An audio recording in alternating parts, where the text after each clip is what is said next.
We're feeling the heat. We're feeling the energy. We're here. We're talking health, fitness.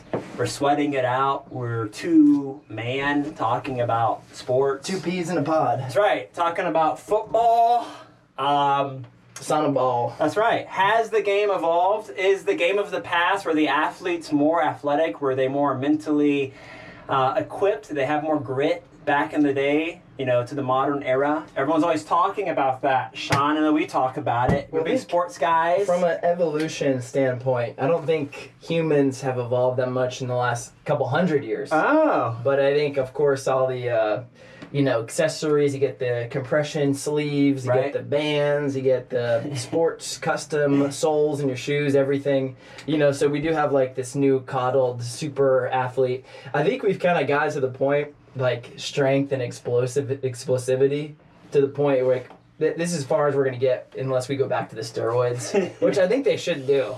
I agree. I agree. I mean, I think things are already sort of enhanced and manipulated. And I do think that for steroids, it was more about the recovery, because these athletes now are playing even more games. It's about avoiding injury and recovery, and that's really what the advantage of steroids does essentially. Like helps you recover quicker, and it gets a bit more into some of that science. Not to say that we're the most extreme scientists out there, but it's a good point you brought up. Is have we really evolved that much? I mean, I'm big on grounding.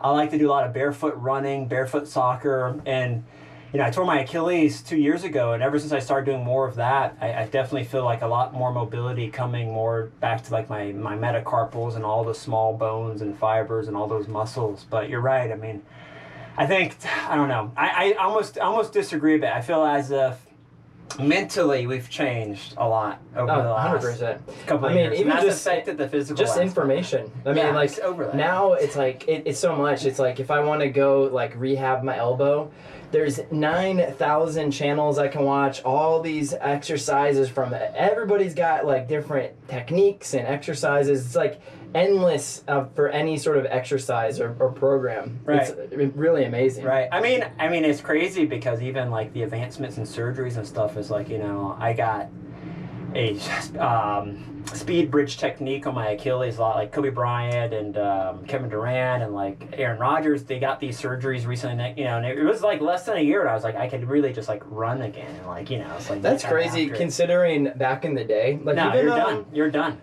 I think so. I tore my labrum and I had this surgery my left shoulder, and I think it was like 2012. And they were like, 5 years ago we used to like cut it long way, So like I just fortunately got the invasive, they made like little incisions. Right. But yeah, before even in the amputate it. We're cutting it off. The Civil War was crazy. You get nicked, a little bullet grazes your forearm, they lop you off at the shoulder. You don't even stand a chance. They didn't even look at it. They say, "Oh, you're not. That's all we got." Oh my! I mean, it's crazy. Recovery today is big. I mean, it's also, but speaking of football, it's like I think there's something mental. I do think there's something about a Bart Starr playing in the ice bowl with limited pads, and like all they had on the sideline was like hot cocoa and coffee, and they didn't have all these like super jackets and all this futuristic stuff. They're just guys out there getting it done. I think there's probably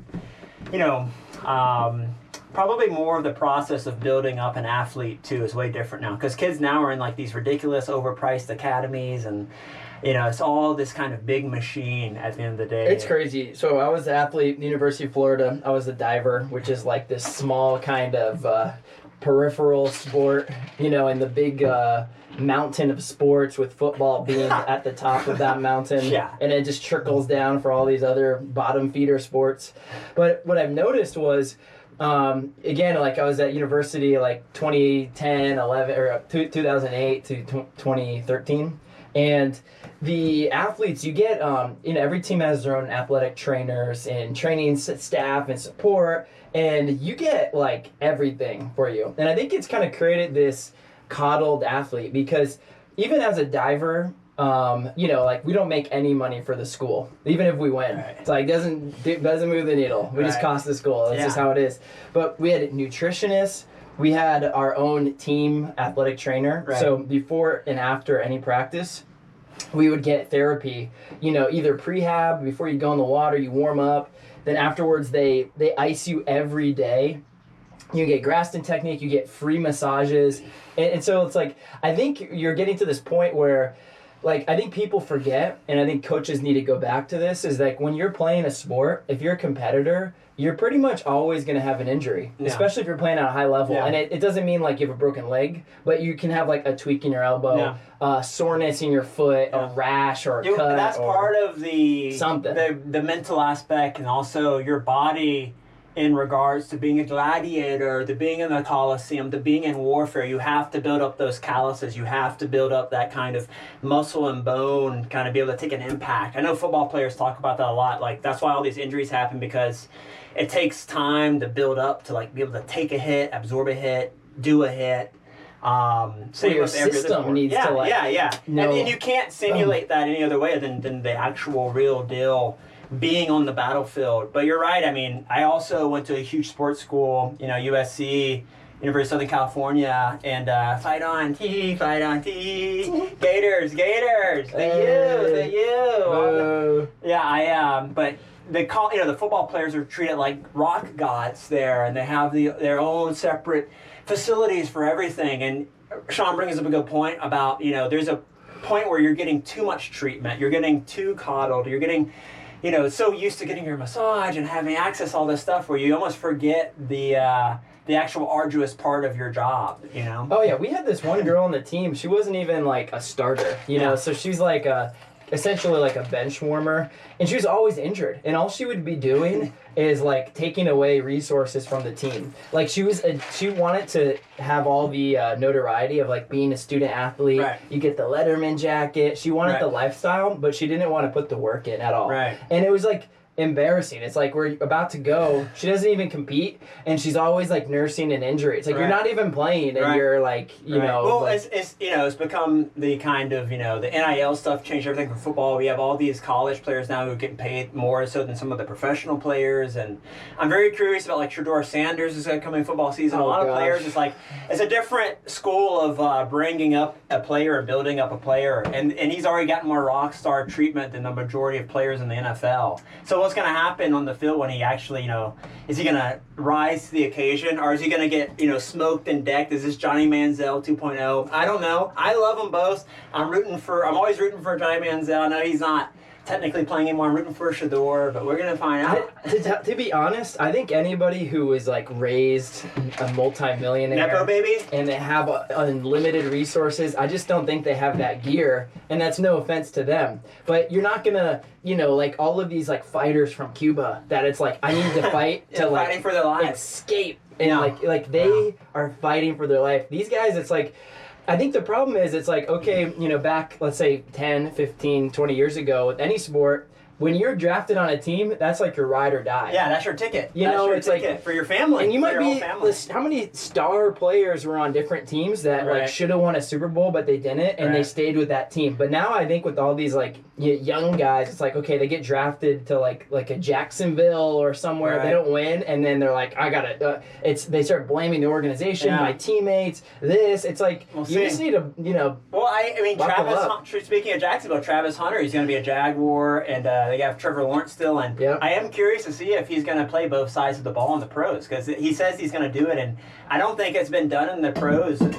since like Deion Sanders. I think actually, I don't know. And even he was like special teams and like defense, but to be a wide receiver and a cornerback and to play that kind of speed and pace and have the strength and the endurance to do that on the pro level, it's different than the college level. But on the pro level to do that, that's a whole different. I don't know. Maybe, it's pretty remarkable. Maybe he's like so naturally talented he can do that. There's like the Bo Jacksons of the world, the people who are just gifted like that. But I don't know. We'll see. There are some just freakazoids out there that it's like Michael Phelps. But also he like lived in the swimming pool. But also he was already genetically a freak. Like they had the thing where it's like his musculoskeletal system. I forget what they said about Michael Phelps. His wingspan is like 20 feet wide. It was a joke. Yeah, it's a joke. Yeah. Just ripping the bong like that. All those guys. Yeah, and I mean, it is a thing where as a long distance runner, as a lifelong soccer player, this kind of thing. It's like I was looking at a stat too for soccer. It's like when I was playing, I was doing like 6 to 8 miles a game. Like as a midfielder, that's just the kind of number. If you're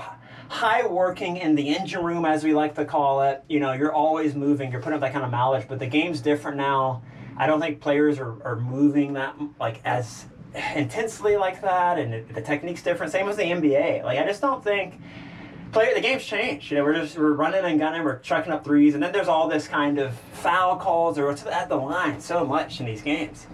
You know, I don't know. I would take the 90s. I would take old school basketball. Sorry, new guys. Sorry, Anthony Edwards. Sorry, Halliburton. Not me. I need the TikTok celebrations. I need, I need all of the flops. I'm a big floppa guy, you know. The flop. I need, that's part of the game now. I think in work, someone touches me, I Well, flop. I do think that is a part of the competitive nature. Like, if you have to kind of exploit the rules and try to be as competitive as possible. But I do think with the NBA, they need to make some changes with some of this stuff because it's gotten really egregious. Like, you know, it's just people like SGA, Harden, like, you know, you just touch anyone, it's a foul. Enough's enough, yeah. Like, let's bring some brutality in there. Like, I get you want to keep it. You don't want to go too far the other way and have it like, you know, these guys like protecting each other and like. You know, or like, you know, you get your, $200 million player and just get, some guy just decks him in the face. Personally, I want to see, Leatherheads come back. I would like to see more brawls in the NBA. What do you think? Pads in the NFL? We keep I'm okay with pads. I do think Leatherheads would be a nice addition, but also the helmets adds a bit of, it kind of adds a bit more secrecy to some of the players and how they operate. That's one unique thing about basketball is that we can see our players fully. They aren't hiding behind a mask or a hat or a helmet. So it's true. I don't know. Yeah. Yeah, it is interesting just in general, the player branding versus your kind of talent on the field. You know, like, and I think we're at a point, like, it felt like in the 90s, obviously you had to have the playing down. But now, I hate to throw shade at WNBA, but and now it's like you get these personalities that are like, they greatly outweigh their sports performance. I do understand it, though, because they are putting up a product, a brand. They have to get eyeballs and stuff. It has to be, they have to create those rivalries, Angel Reese versus Kayla Clark. Yeah, from Indiana.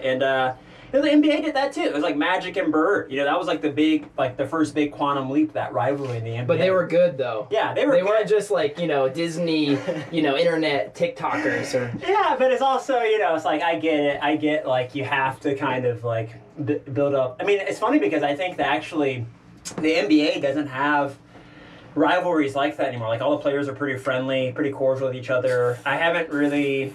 Maybe I'm forgetting something, but it seems like they're all like really friendly with each other, and like I see Angel Reese, and I don't really ever see Angel Reese and Clark, hanging out. They got a little testy once, but I hope they. I mean, I want. What do you want, like the Bad Boys era, where they're going up for a dunk and trashing them? Yeah. Just Clark's chucking the ball in Angel Reese's face, and Angel Reese. It is kind of crazy. I mean, I get that the NBA is bankrolling all of their payments. Yeah. It is crazy that they have like $70,000 salaries, though. Like for being professional athletes, but they're just not selling. But I mean, tickets. If you zoom out and look at the majority of the world. So many people would rather take that than whatever they're doing for like whatever their salary is, and they get so many other perks too that isn't talked about, like the free travel room. They still have time to do other stuff like in their travel time. It's not true. Like, it's so different, and they get exposure too, which is big. They're getting like fashion deals, everything. And all that. Yeah. So it may be like 70, 80 grand like on the base level, but there's so many other perks that come with that. But I don't know. I do think.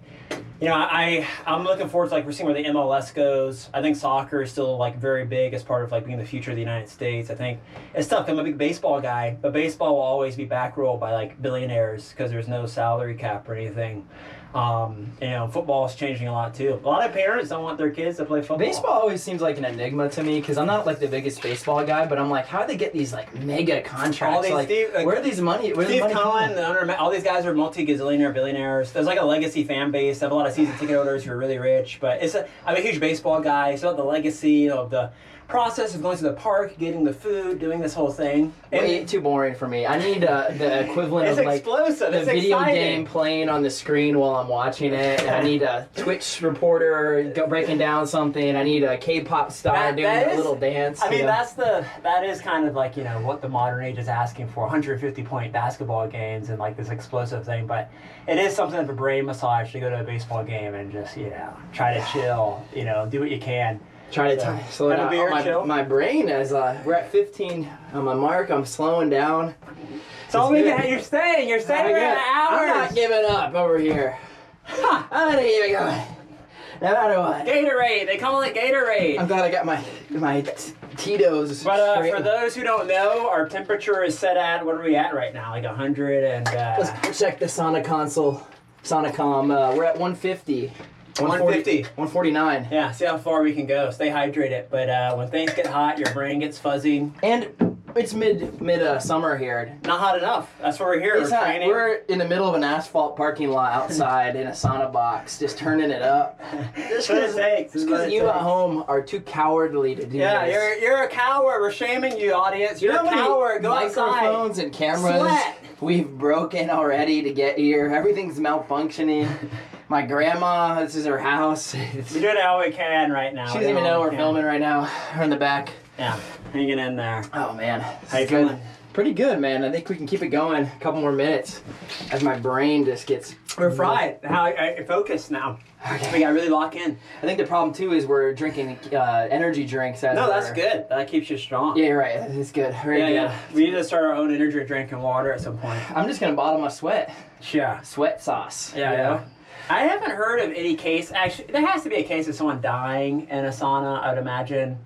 I've heard of cases of people passing out in steam saunas, but I haven't heard anyone dying. Oh, it's for sure happened. For sure. But, you know, it's like collapsing. It's like, you know, there's so many people who just have hypoxia. They just pass out. Well, it's big sauna doesn't want you to know about those deaths. Right. They say, oh, it was a heart attack. Right. He was, you know, it's unrelated. He had diabetes. Yeah. It's like COVID. Anybody that died in the hospital for 1 year died of COVID. We're going to have to get EMTs here. We're going to have to bring in an ice cooler, a fan for our guests. Oh, yeah, there's no way. You know, we don't suggest you try this at home unless you have experience. You know, not everyone here is going to be up for the journey like that, but we're doing what we can. I think I'm tapping out. No, we're doing 20 minutes. I'm tapping. 17.